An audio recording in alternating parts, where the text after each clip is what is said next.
Before I continue on with this video, I am blown away by the support in the first video I put up. All the comments and all the feedback, I really appreciate it all, and I'm glad yous are all enjoying these. I hope you enjoyed this one as well. Anyways, back to the video. So as I finished editing this video and getting it ready to release, the results for the game jam came out. And it turns out I came first place. I was not anticipating this, wasn't expecting it at all in the slightest. I thought I'd do half decent at best. Anyways, I hope you enjoyed the journey of creating Over Underflow, the game that won Tree Gnomes' game jam.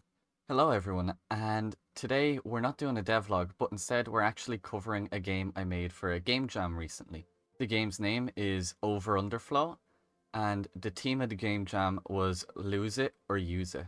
The game jam was ran by Tree Gnomes, a YouTuber on YouTube that I've been watching recently, and he himself is creating his own game, but he decided for 2,000 subscribers that he would host a game jam.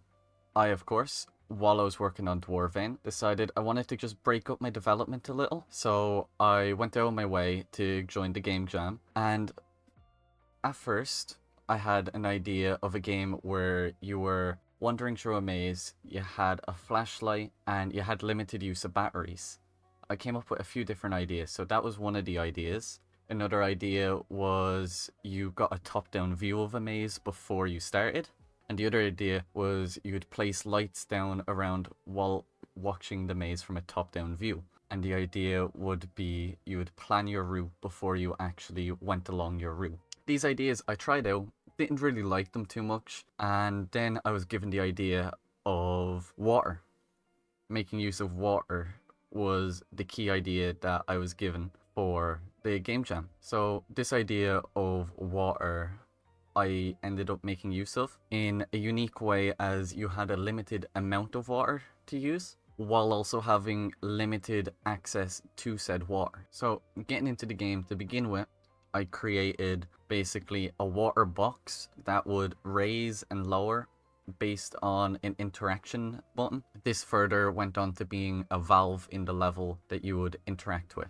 And to create like a buoyancy system was a bunch of horrible coding variables. As you can see in the background here, I threw this together pretty quickly as we had the week for the game jam, but I was also busy in that time, so I just went with what I thought would work. Overall, the mechanics work pretty decently, I would say. I designed the art to be simple art, similar to Dwarven. I made use of the same art style that I had prior, but I changed it around a little, made its own idea, and I borrowed an old background from one of my previous games, Stealing Metal, and then just retextured that for the background.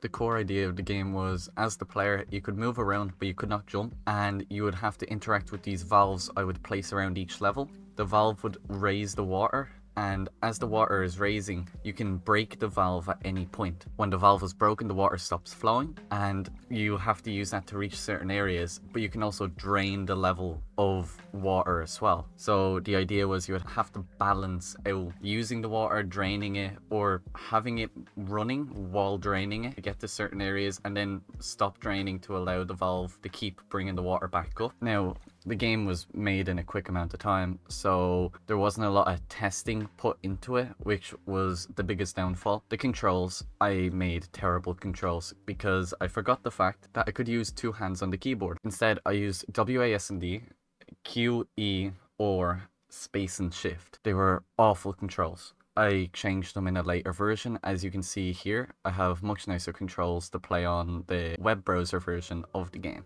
Now, I was against the clock this whole time, and it was about day 3 that I started this idea.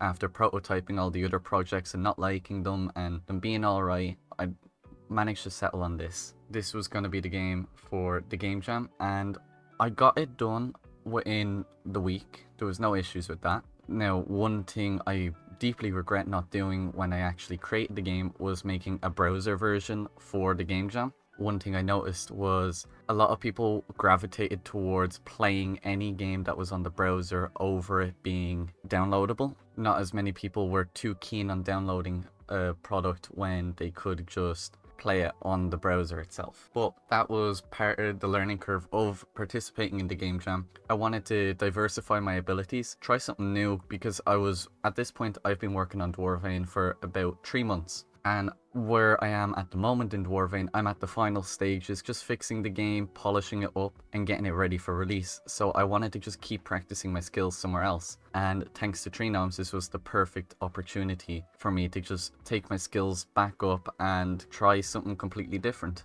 And while watching the video, you can go down below and join the Discord if you want to stay up to date on the projects I'm working on, such as Dwarven and its release to mobile platforms. If you'd like to, make sure to like and subscribe to keep up to date on future content coming to the channel. And you can go to my itch page if you're looking for Dwarven or any other projects that I'm working on at the moment.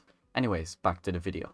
Here is what Over Underflow looks like. As you can see, I have the levels beginning from very simple from what you can see in the background here. This level is a lot more basic and teaches you the actual mechanics themselves, but I only have 6 levels, so it gets very difficult very quick, as I'll show you with the last level in the game right here now too.